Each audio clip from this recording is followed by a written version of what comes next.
Good evening, students. Today in 11th class physics, we are starting a new topic, potential energy.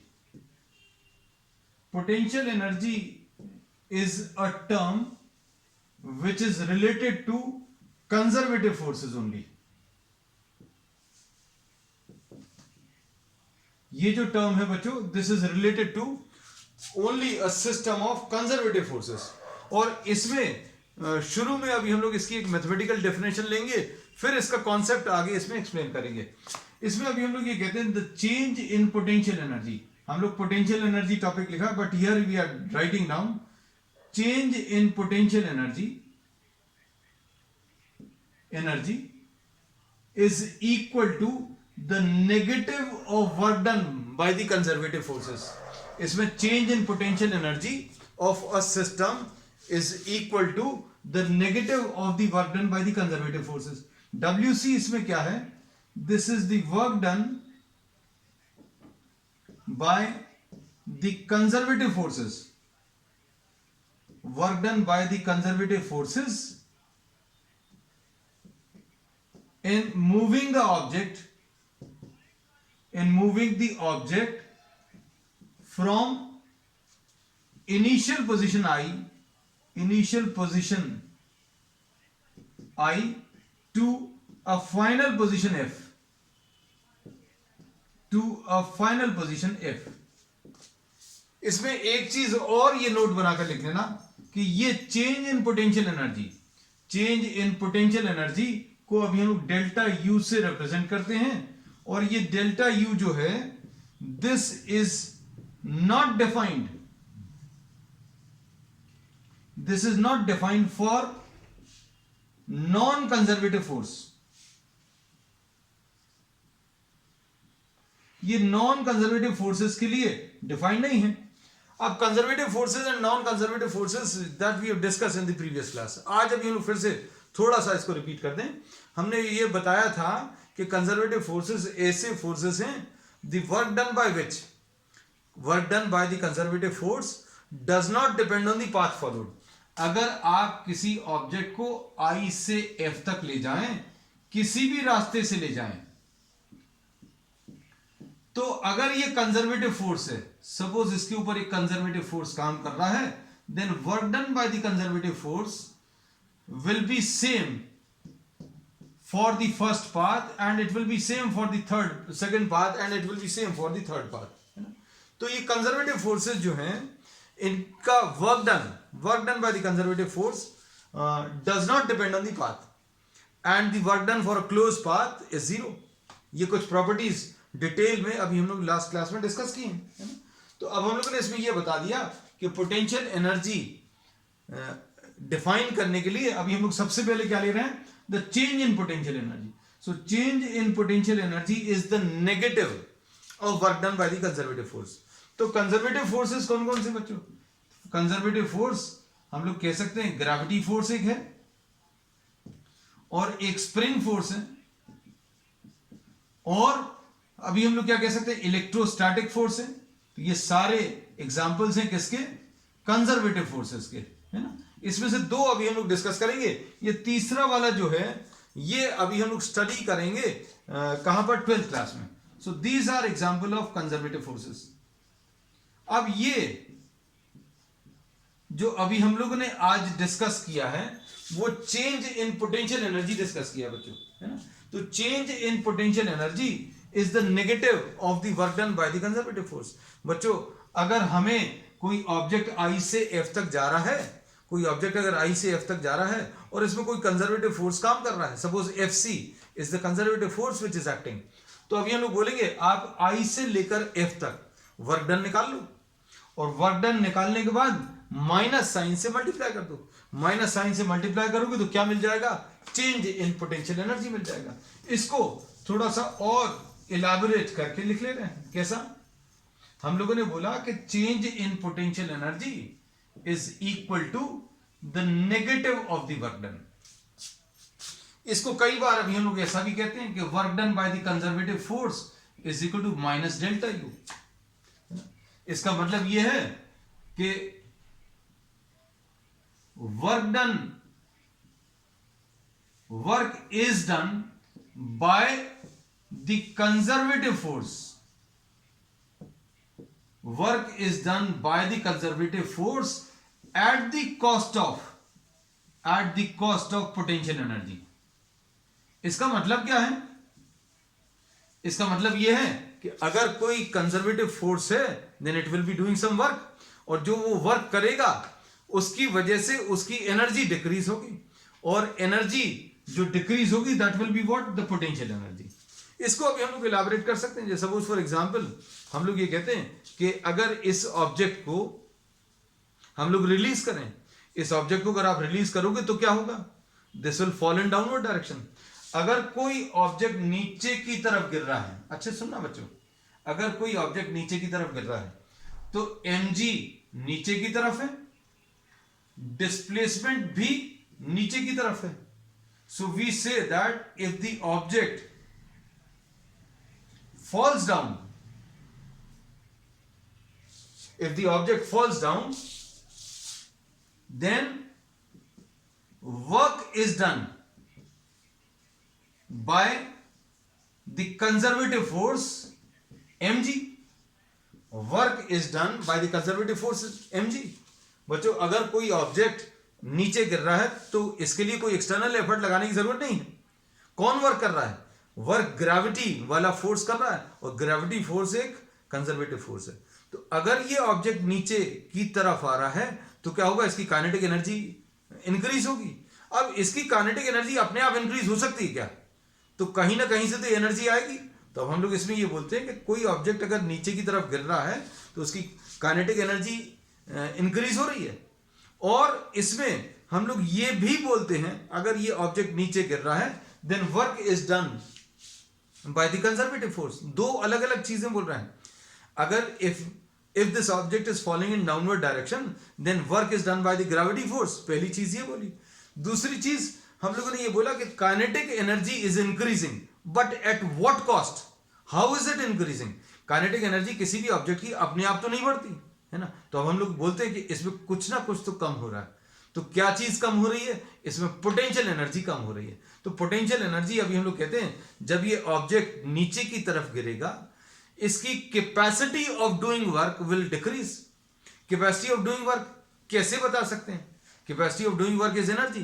तो अभी हम लोग ये बोलते हैं बच्चों अगर ये ऑब्जेक्ट यहां पर है, suppose just try to imagine that a brick is falling from the third floor. ये थर्ड फ्लोर से एक ब्रिक गिर रही है। तो अभी हम लोग बोलेंगे when it falls to the ground it has the capacity of doing some work. हम लोग ये जो वर्क है इसको डिस्ट्रक्शन के टर्म्स में समझ लेते हैं, है ना। एक ब्रिक अगर थर्ड फ्लोर से गिर रही है तो ये डिस्ट्रक्शन कितना कॉज कर सकती बता सकते है ना। तो अभी हम लोग कहते हैं इसके पास एबिलिटी ऑफ डूइंग वर्क है, and since this is falling from the third floor से गिर रही है तो ये ज्यादा कैपेसिटी है इसके पास वर्क करने की, या ज्यादा कैपेसिटी है डिस्ट्रक्शन कॉज करने की। अब इसको अगर आप फर्स्ट फ्लोर से गिराएं तो क्या होगा? If the same brick is allowed to fall from the first floor. कुछ भी एक्सपेरिमेंट करके मत देखना बच्चों इस टाइप का। कहने लगे पोटेंशियल एनर्जी सीखने के लिए ब्रिक गिरा दी, and if you are allowing the brick to fall from the first floor then it also has the capacity of doing work in terms of destruction. तो इसमें डिस्ट्रक्शन कॉज करने की capacity कम हो गई because this is falling from the first floor, and इसकी work करने की capacity ज्यादा है because this is falling from the third floor. तो अब समझना जब ये थर्ड फ्लोर पर है तो इसकी कैपेसिटी ऑफ डूइंग वर्क ज्यादा है, और जब इसको इधर तक ले आए, जब आप इधर तक लेकर आए तो क्या हुआ? इधर पर अभी हम लोग बोलेंगे कैपेसिटी ऑफ डूइंग वर्क कम हो गया। क्यों कम हो गया? क्योंकि work is done by the gravity force. इधर से इधर तक आने में, थर्ड फ्लोर से फर्स्ट फ्लोर तक लाने में work will be done by gravity. आप बच्चों ये थर्ड फ्लोर है, ये फर्स्ट फ्लोर है। अगर हम थर्ड फ्लोर से कार के ऊपर इसको गिराते डिस्ट्रक्शन कॉज करता। अब हमने फर्स्ट फ्लोर से गिराया तो ये डिस्ट्रक्शन कॉज करेगा लेकिन कम कॉज करेगा। तो अभी हम लोगों ने बोला capacity of causing destruction, capacity of doing work इधर पर ज्यादा है, कैपेसिटी ऑफ डूइंग वर्क और कैपेसिटी ऑफ कॉजिंग डिस्ट्रक्शन यहां पर कम है। तो ऑब्जेक्ट को अगर आप ऊपर से नीचे लाएं तो work is done by the conservative force, and it is done work is done at the cost of potential energy। Work किसके कॉस्ट पर हो रहा है बच्चों? पोटेंशियल एनर्जी के कॉस्ट पर। तो यही चीज अभी हमने इसमें बताई है कि बच्चों अगर वर्क ये कर रहा है, अगर ये ग्रेविटी फोर्स वर्क कर रहा है तो एक एनर्जी बढ़ रही है कौन सी? Kinetic energy. और एक एनर्जी कम हो रही है, कौन सी? Potential energy. तो अब हम लोगों ने ये बोला ये जो वर्क है work done by the conservative force is done at the cost of what? Potential energy. और ये माइनस साइन ये इंडिकेट करता है कि पोटेंशियल एनर्जी जो है डिक्रीज होती है ना। तो अब हम लोगों ने इस टर्म को थोड़ा सा एक्सप्लेन कर दिया कि W C is equal to minus delta U का मतलब क्या है? Work done by the conservative force. अगर ऑब्जेक्ट को आप ऊपर से नीचे लाओगे, अगर इस ऑब्जेक्ट को आप ऊपर से नीचे लाओगे तो work will be done, positive work will be done by the force of gravity. Positive work क्यों होगा बच्चों? क्योंकि mg भी नीचे है, s भी नीचे है। Positive work will be done by the force of gravity, and this positive work will be done at the cost of potential energy। तो अभी हम लोगों ने बोला अगर आप इसको छोड़ रहे हो तो आपको कुछ काम नहीं करना पड़ेगा। External work is not to be done, force of gravity does the work. लेकिन कहां से आएगी इसके पास एनर्जी? तो ये एनर्जी आएगी eight the cost of what? Potential energy, है ना। तो अब चलो अब इसी कॉन्सेप्ट को अभी हम लोग आगे बढ़ाते हैं, है ना। तो अब ये चीजें अभी हम लोगों को पता चल गई क्या कि ये एक सिंपल सा मैथमेटिकल स्टेटमेंट है, लेकिन इसमें छुपा हुआ मीनिंग क्या है वो अभी हमने आपको बताया। और भी एलैबोरेट करेंगे अभी हम, जैसे जैसे टॉपिक आगे बढ़ेगा मजा आएगा आपको। देखो W C is equal to minus delta U लिखा हुआ है, यानी कि delta U is equal to minus W C. अब अगर ऑब्जेक्ट आई से एफ तक गया, if the object moves from I to F, अगर ऑब्जेक्ट आई से एफ तक गया तो इसको क्या लिख लेंगे? चेंज इन पोटेंशियल एनर्जी को अभी हम लोग लिख लेंगे बच्चों क्या? यू एफ माइनस यू आई, ये लिख लिया। और वर्क डन को कैसा लिख लेंगे? इसको अभी हम लोग लिख लेंगे एफ डॉट डी आर, और ये हम लोग एफ सी लिख दे रहे हैं इसको, conservative force from initial position I to final position F, ऐसा लिख सकते हैं। इसमें वर्क क्या है? ये डब्ल्यू सी क्या है इसके बारे में बता दिया। W is the work done by the conservative forces in moving the object from initial state I to a final state F, है ना। तो अब इसके बाद बच्चों अब हम लोग क्या लिख रहे हैं? पोटेंशियल एनर्जी अब क्या है?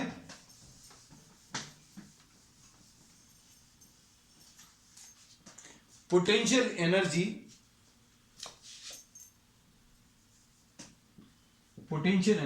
is defined as the ability or the capacity of doing work. It is defined as what? The ability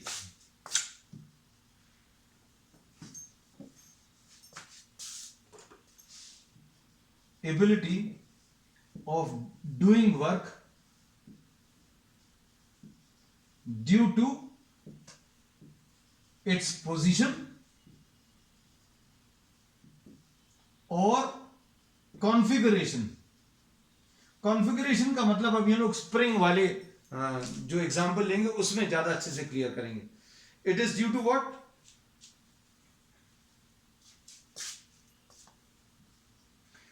potential energy is defined as the ability of doing work by conservative forces due to its position और configuration, है ना। It is due to, अब हम लोग इसको ऐसा लिख सकते हैं,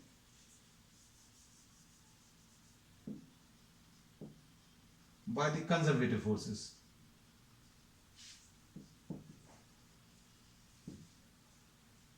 इट इज ड्यू टू,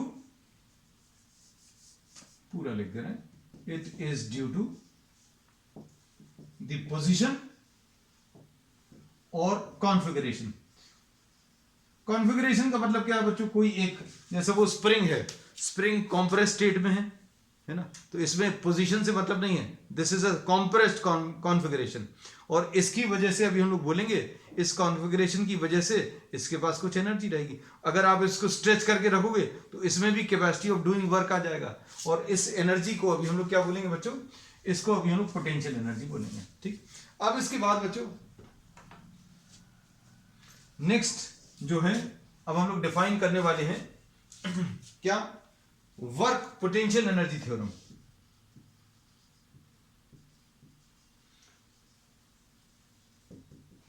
ये अभी हम बता चुके हैं, आज ही बताया है हम लोग। इसमें ये कहते हैं वर्क इज डन, ये सारी चीजें अभी हम लोग बोल चुके हैं। Work is done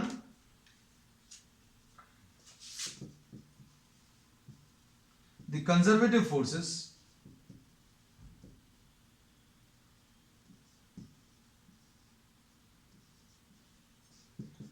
positive work at the cost of potential energy। इस स्टेटमेंट को अभी हम लोग कह सकते हैं, इस स्टेटमेंट को अभी हम लोग कह सकते हैं क्या, वर्क पोटेंशियल एनर्जी थ्योरम।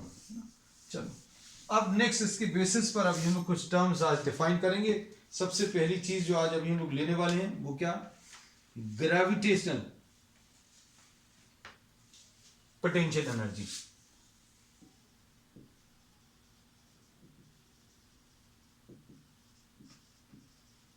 अब देखना इसको कितने सिंपल तरीके से बताएंगे। स्टेटमेंट भर याद रखना, पोटेंशियल एनर्जी निकालना है तो कैसे निकालेंगे, डेल्टा यू की मदद से निकालेंगे, और कैसे निकालेंगे, work done, negative of the work done by the conservative forces. ठीक है, अब इसमें कैसा बोला है बच्चों, अगर कोई ऑब्जेक्ट, ये सारी चीजें आपको इस टॉपिक में भी आएंगी, अगर कोई ऑब्जेक्ट नीचे गिर रहा है तो क्या होगा, उसकी काइनेटिक एनर्जी इंक्रीज होगी। If the object falls in downward direction, kinetic energy increase होगी। ऑब्जेक्ट फॉल्स,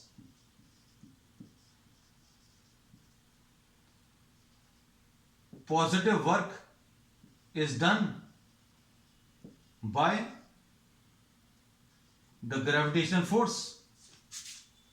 अगर ऑब्जेक्ट नीचे की तरफ गिर रहा है तो क्या होगा, if the object falls then positive work is done by the force of gravity। positive work क्यों आएगा बच्चों, हमने बोला ये नीचे अगर गिरेगा तो mg भी नीचे है और s भी नीचे है, तो वर्क कैसा आएगा, वर्क पॉजिटिव आएगा। तो अब हम लोगों ने बोल दिया कि अगर कोई ऑब्जेक्ट नीचे गिर रहा है तो क्या होगा, positive work is done by the force of gravity and the capacity of doing work by the object decreases। हम लोगों ने बोला अगर कोई ऑब्जेक्ट नीचे आ गया तो क्या होगा, कैपेसिटी ऑफ डूइंग वर्क कम हो गया। कैसे, इसका एग्जांपल दिया था, थर्ड फ्लोर से किसी ऑब्जेक्ट को गिराओ और फर्स्ट फ्लोर से गिराओ, तो थर्ड फ्लोर से जो ऑब्जेक्ट गिरा रहे हैं उसका कैपेसिटी ऑफ डूइंग वर्क ज्यादा है, फर्स्ट फ्लोर से अगर ऑब्जेक्ट को गिरा रहे हैं तो कैपेसिटी ऑफ डूइंग वर्क बच्चों कम हो रहा है। तो अब हम लोग क्या बोलते हैं, capacity of doing work by the object decreases, और इसको अभी हम लोग सिंपल भाषा में क्या बोल सकते हैं, potential energy decreases. Potential energy decreases. तो अब इसमें फिर से वही चीज अप्लाई होगी क्या, कि positive work is done, positive work is done by the gravitational force at the cost of, किस कॉस्ट पे बच्चों, at the cost of potential energy।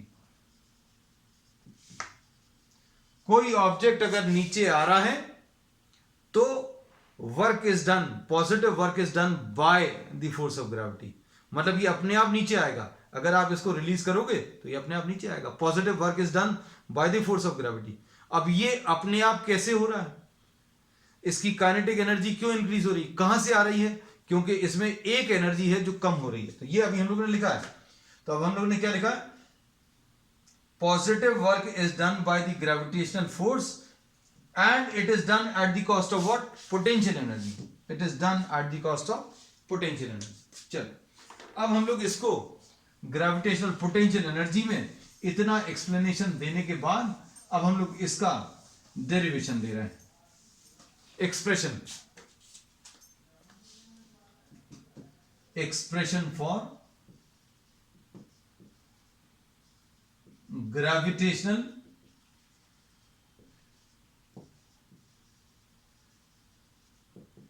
Potential energy, expression for gravitational potential energy है ना।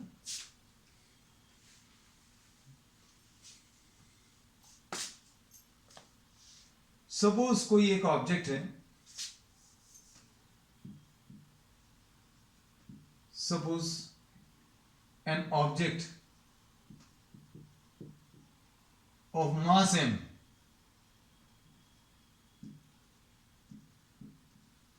is lifted by an altitude h। आपने किसी एक object को h altitude से रेज किया। अब सुनना बच्चों अच्छे से ध्यान से, अब हम लोग क्या बोलेंगे,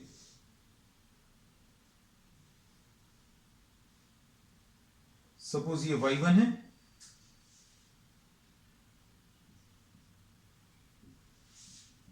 ये y2 है। So the object is lifted from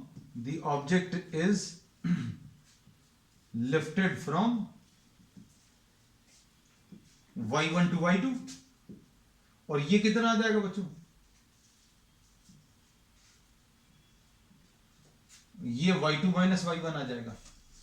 इसको अभी हम लोग क्या बोल सकते हैं बच्चों, y2 माइनस y1, है ना। अब ध्यान से सुनना,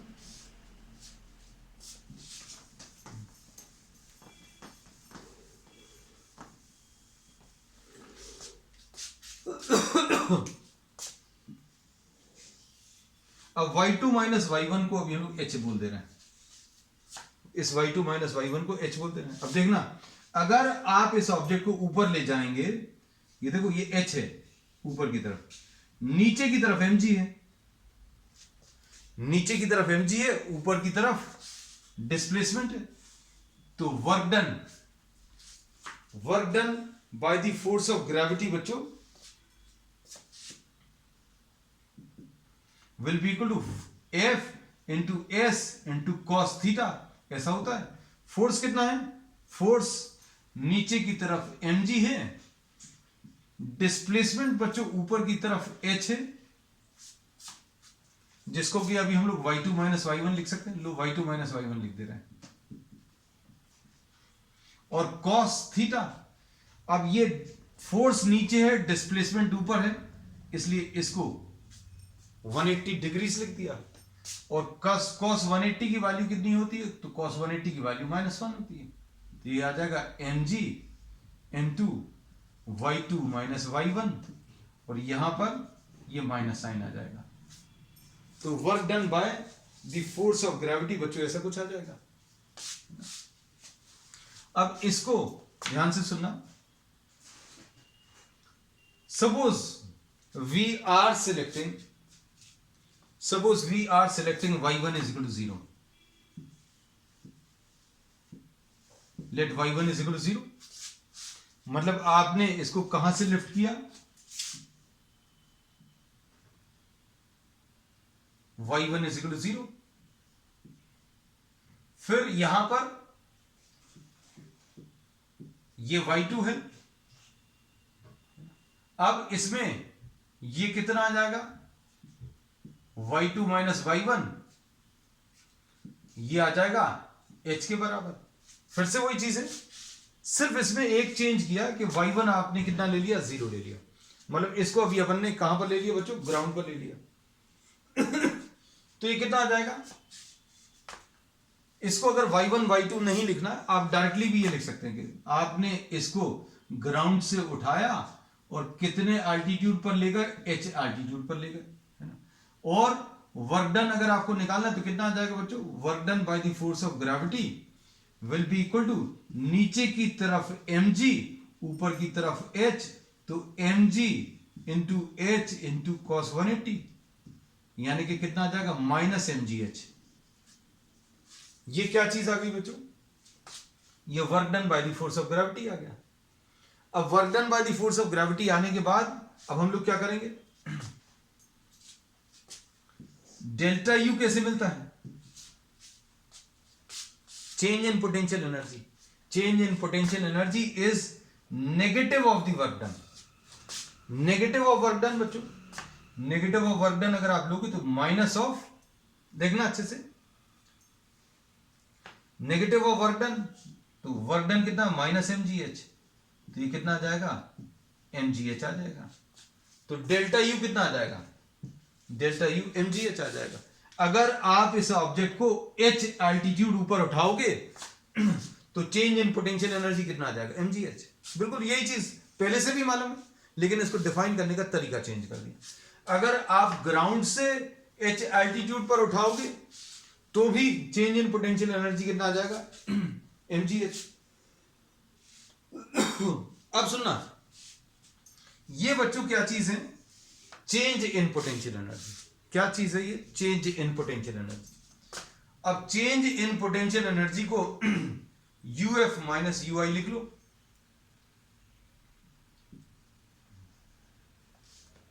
अब ui at the ground, ui at the ground is taken as 0, है ना? आपको कोई तो एक रेफरेंस लेना पड़ेगा, है ना? तो ग्राउंड पर पोटेंशियल एनर्जी 0 ले ली, तो uf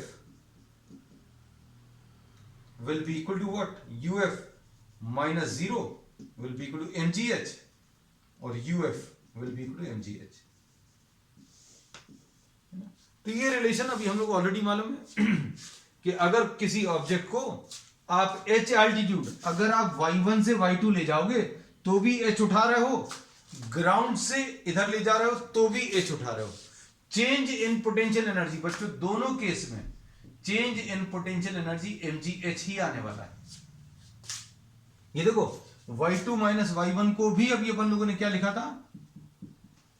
h ही लिखा था। तो ये दो अलग अलग केसेस लेकर बताए हैं। फिर अभी हम लोगों ने क्या किया था? इसको ग्राउंड पर ले लिया था। ग्राउंड पर इसलिए ले लिया क्योंकि ग्राउंड की पोटेंशियल एनर्जी को अभी हमने 0 मान लिया।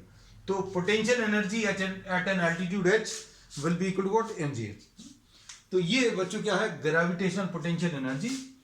और इसके कैलकुलेशंस जो हैं वो किसके लिए ट्रू है? When h is very very small, h is very small, very very very small as compared to radius of the earth। Radius of the earth के कंपैरिजन में बहुत छोटा रहना चाहिए h, मतलब 50 metre, 100 metre, 200 metres, 5 kilometres. Radius of earth कितना? 6400 kilometres. तो up to 2, 5, 10, 50 kilometres तक अभी हम लोग इसको, इस फॉर्मूले को यूज कर सकते हैं, है ना? तो अब हम लोगों ने इसमें क्या चीज सीख ली बच्चों? देखना ध्यान से।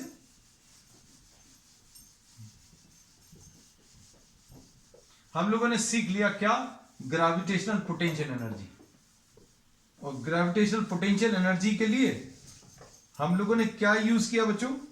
हम लोगों ने ऑब्जेक्ट को y1 एल्टीट्यूड से y2 एल्टीट्यूड तक लेकर गए। ऑब्जेक्ट को अभी हम लोग कहां से? y1 एल्टीट्यूड से y2 एल्टीट्यूड तक लेकर गए, और इसको ले जाने में work done by the force of gravity m into g, force into h into cos 180, है ना? तो ये कितना आ जाएगा? माइनस mgh आएगा। Work done by what? The conservative forces. अब इसमें ये वर्क को अभी हम लोग equal to delta U, negative of work done को डेल्टा यू, तो delta U will be equal to minus of minus mgh, ये mgh आ जाएगा, है ना? इस डायग्राम के लिए भी ये 2 है ना? अब इसमें इसको कैसा लिख सकते हैं बच्चों, U2 माइनस U1 भी लिख सकते हैं, क्योंकि ये सेकेंड पोजीशन है, ये फर्स्ट पोजीशन है ना। फिर अभी हम लोगों ने इसमें एक स्पेशल केस लिया था। स्पेशल केस क्या है, U1 is taken as 0 and Y1 is taken as 0। आपने इसको ग्राउंड पर ले लिया, ग्राउंड पर लिया इसलिए U1 की वैल्यू 0 है, इसलिए U2 की वैल्यू बच्चों कितनी, mgh। तो ये अभी हमने आपको रिवाइज करा दी। अब बच्चों नेक्स्ट है इसमें क्या, potential energy of a spring. Next है बच्चों, नेक्स्ट टॉपिक इसमें ये तो अभी हमने पोटेंशियल, ग्रेविटेशनल पोटेंशियल एनर्जी लिया है। अब हम लोग नेक्स्ट टॉपिक जो इसमें ले रहे हैं वो है क्या,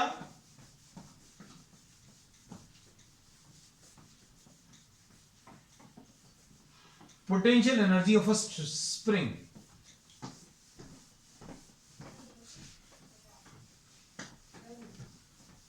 अब देखना इसको, suppose you are having a spring which is stretched, किसी स्प्रिंग को आप स्ट्रेच कर रहे हैं,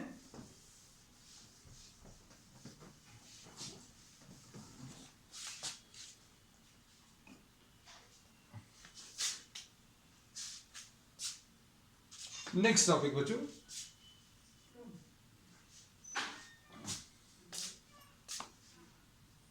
potential energy of a spring.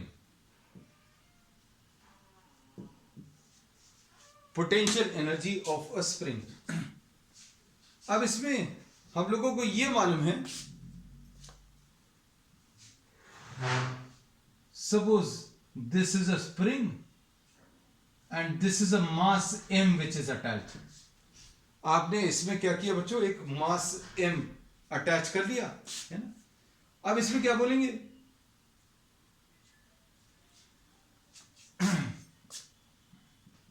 if this is stretched, अगर आपने इसको स्ट्रेच किया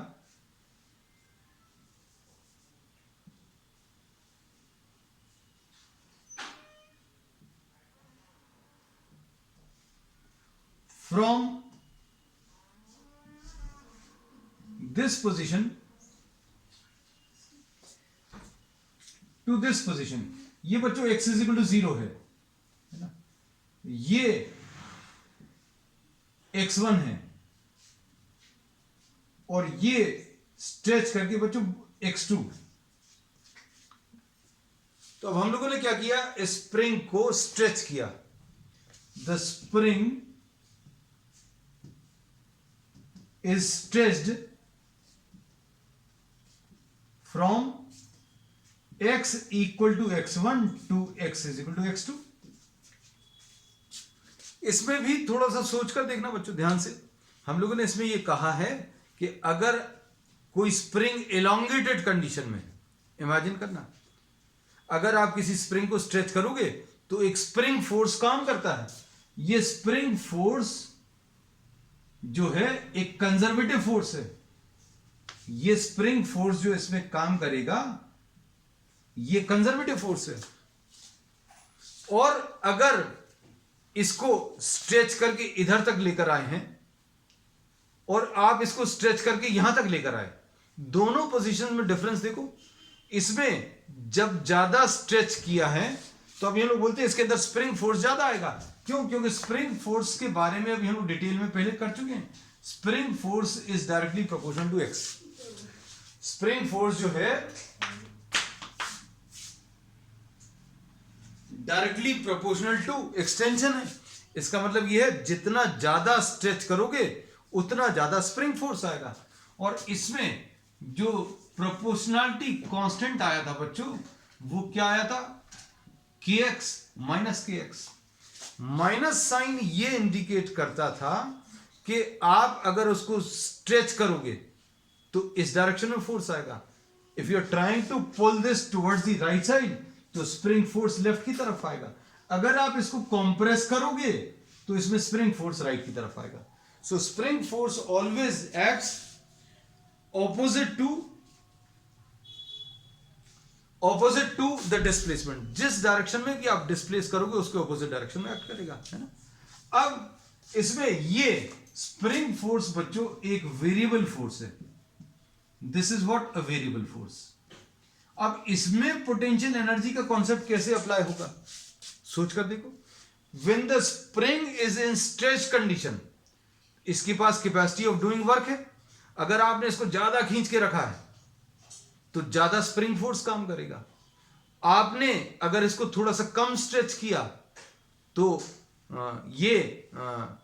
इसके ऊपर स्प्रिंग फोर्स जो लगेगा वो कम लगेगा, है ना। तो इसमें अभी हम लोग ये कहते हैं, अगर आप इसको यहां से यहां ले आओ, यहां से यहां, तो ये ज्यादा इलोंगेटेड पोजीशन है, ये कम इलोंगेटेड पोजीशन है, और ज्यादा इलोंगेटेड पोजीशन में कैपेसिटी ऑफ डूइंग वर्क ज्यादा होगा। अब देखो ध्यान से सुनना, हमने बोला अगर आप इधर से इधर लाना चाहते हो तो बाहर से आपको कुछ वर्क नहीं करना पड़ेगा, आप इसको छोड़ दो। जैसे अब ये लोग इसको छोड़ देते थे तो ये अपने आप नीचे आता था, वैसे ही आप इसको छोड़ोगे तो ये अपने आप इधर आएगा। जब ये अपने आप इधर चलने वाला है तो क्या होगा, फोर्स का डायरेक्शन डिस्प्लेसमेंट का डायरेक्शन सेम रहेगा। अब ये अपने आप वर्क कर रहा है तो कहां से आ रही है एनर्जी, अपने आप कोई चीज काम तो नहीं करती। जैसे अभी लोग बोले किसी ऑब्जेक्ट को अगर आपको ऐसा चलाना है, अपने आप चलेगा क्या, नहीं चलेगा, लेकिन इसको ऐसा चलाना है तो जरूर चलेगा। क्यों चलेगा, क्योंकि इसमें अभी हम लोग क्या बोलेंगे, ये work is done by the conservative force, ये इसकी पोटेंशियल एनर्जी कम हो जाएगी। क्यों, अभी हमने बोला ये work will be done by the force of gravity and this will be done at the cost of potential energy. बिल्कुल ऐसे ही इसमें जब ये ऑब्जेक्ट को आप छोड़ोगे तो ये ऐसा कुछ इधर तक आ जाएगा, और इधर तक आएगा तो कैसे आएगा, अपने आप आएगा। तो अपने आप कैसे आएगा, इसकी जो कैपेसिटी ऑफ डूइंग वर्क है वो कम हो जाएगी, क्योंकि ये ज्यादा इलोंगेटेड पोजीशन, ज्यादा कैपेसिटी ऑफ डूइंग वर्क। और अगर कम इलोंगेटेड, जैसे अभी आप रबर बैंड को स्ट्रेच करके, if you trying to hit someone, ये तो खेल सभी बच्चों ने खेला, if you trying to stretch a rubber band, आप जितना ज्यादा स्ट्रेच करोगे कैपेसिटी ऑफ डूइंग वर्क उतना ज्यादा होगा, है ना। किसी का हाथ यहां पर रखा हुआ है ना, और आपने एक रबर बैंड को स्ट्रेच करके छोड़ दिया तो कैपेसिटी ऑफ डूइंग वर्क उसके अंदर है। आप थोड़ा सा स्ट्रेच करोगे उसमें कैपेसिटी ऑफ डूइंग वर्क थोड़ा सा कम रहेगा, आप और कम स्ट्रेच करोगे तो उसमें कैपेसिटी ऑफ डूइंग वर्क और कम होगा। तो जितनी ज्यादा इलोंगेटेड पोजीशन होगी उतना ज्यादा कैपेसिटी ऑफ डूइंग वर्क होगा, है ना। तो अभी हम लोग बोलते हैं यहां से यहां लाने में इलोंगेशन कम हो गया, कैपेसिटी ऑफ डूइंग वर्क भी कम हो गया, और ये सिस्टम ने वर्क कर दिया। स्प्रिंग फोर्स वर्क करेगा और ये स्प्रिंग फोर्स का work will result in the change in potential energy, है ना। तो अब हम लोग ये कैलकुलेट करेंगे बच्चों। देखो suppose we are taking a small dw will be equal to what, f into dx।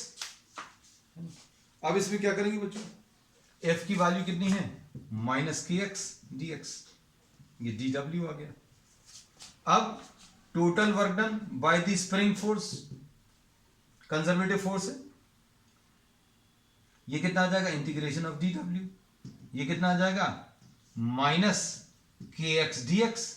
कहां से कहां तक बच्चों, x is equal to x1 से लेकर x की वैल्यू x2 तक। हमने यही कहा है, पोटेंशियल एनर्जी निकालनी है तो बहुत सिंपल है, आप ये निकालो और इसको माइनस साइन से मल्टीप्लाई करो, डेल्टा यू आ जाएगा, बस खत्म, इतना ही सा काम। आप वर्क निकाल लो, चेंज इन पोटेंशियल एनर्जी आ जाएगा। और ये नेचुरल भी है बच्चों, अगर आप किसी ऑब्जेक्ट के ऊपर वर्क कर रहे हो, स्ट्रेच कर रहे हो, you are doing work on the system, that work will get stored in the system in the form of energy. और वो स्टोर्ड एनर्जी अभी हम लोग निकाल के बता रहे हैं, वर्क डन देखो निकाल रहे हैं, ये कैसे मिलेगा, माइनस के एक्स डी एक्स, x1 से लेकर x2 तक, माइनस के x का इंटीग्रेशन कितना आ जाएगा बच्चों, x to the power 1 + 1 upon 1 + 1, कहां से कहां तक, x1 से लेकर x2 तक, ये आ जाएगा माइनस हाफ यानी k/2 x2 square minus x1 square, ये WC आ गया। अब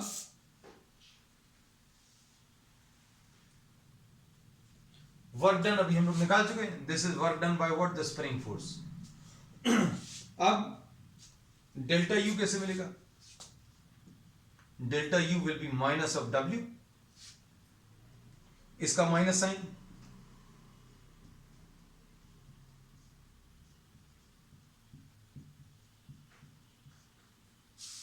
delta U will be equal to half k x2 square minus x1 square, ऐसा लिख लें।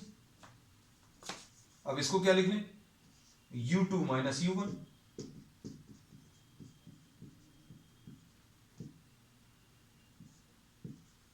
अब देखो x1 इज इक्वल टू 0 ले लो, मतलब यहां से x1 की वैल्यू 0, मतलब normal length of the spring, x1 की वैल्यू 0 ले लो और u1 की वैल्यू 0 ले लो। x1 की वैल्यू 0 और u1 की वैल्यू 0 अगर ले लिए तो क्या आ जाएगा बच्चों इसमें? u2 will be equal to, यहां पर तो बच्चों 0 आ जाएगा, u2 minus 0 will be equal to half k x2 square, है ना। इसको यहां पर लिख दे रहे हैं, u2 will be equal to half k x2 square, है ना। और इसको अगर जनरलाइज कर दें बच्चों तो अभी हम लोग कैसा लिख सकते हैं? u for any position x will be equal to what, half of k x square. तो पोटेंशियल एनर्जी क्या है बच्चों? Potential energy is the energy possessed by any object by virtue of its position और configuration, है ना। और ये कैसे कैलकुलेट करते हैं? चेंज इन पोटेंशियल एनर्जी निकालते हैं कैसे? पहले वर्क निकालो, वर्क को माइनस साइन से मल्टीप्लाई करो, चेंज इन पोटेंशियल एनर्जी आ जाएगा। और इसमें कोई जीरो पोटेंशियल एनर्जी वाली पोजीशन डिफाइन कर लो तो potential energy for any general position अभी हम लोग पता चल जाती है ना। So we'll be doing some numericals on the next and that's all for today.